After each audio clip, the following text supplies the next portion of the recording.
ஒரு ஆள் வந்து ஒரு நிகழ்ச்சி நடத்துறதுக்கு மண்டபத்தை கூட கொடுக்க முடியாத அளவுக்கு இடைஞ்சல் பண்ணுவாங்க, அத்துமீறுவாங்க, போலீஸ் வந்து பாதுகாப்பு கொடுக்காது. அப்படின்போது நம்ம எந்த ஜங்கிள் ராஜில் தான் இருக்கிறோமா?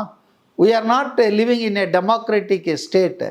ஏன் இது மாதிரி நடக்கணும்? விஜய் இப்போ தெளிவாட்ட நினைக்கிறீங்களா? இன்னும் அரசியல் குழப்பத்தை தான் இருக்காருன்னு நினைக்கிறீங்களா? முக்கியமாக கரூர் நிகழ்வுக்கு பிறகு அவர் எப்பவுமே குழப்பம் இல்லைங்க.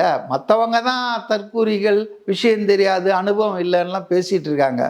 அவர் வந்து மிக தெளிவாக ஆழமாக சிந்தித்து தாங்க ஒரு வசதியான சொகுசான வாழ்க்கை, வருஷத்துக்கு ஒரு 500 கோடி வருமானம், அப்படியே நட்சத்திர அந்தஸ்தில் லைஃப் ஸ்டைலு, அதெல்லாம் தூக்கி போட்டுட்டு 51 வயசில் அவர் வரும்போதே நீங்கள் இதெல்லாம் சிந்திக்காமலா வந்திருக்காருன்னு நினைக்கிறீங்க?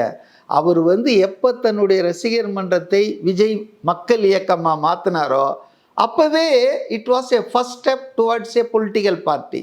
ரொம்ப தீர்க்கமாக யோசித்து எந்த நேரத்தில் கட்சியை ஆரம்பிக்கணுன்றது உள்பட அவர் எடுத்த முடிவு தான். அவங்க அப்பா எடுத்த முடிவையே அவர் டிசோன் பண்ணிட்டாரு. அதனால் is a very very very intelligent person, ப்ராக்டிக்கலாக சிந்திக்கிறவர். நம்ம பாலிட்டிக்ஸை 10 வருஷமாக 15 வருஷமாக கூர்மையாக வாட்ச் பண்ணியிருக்காரு.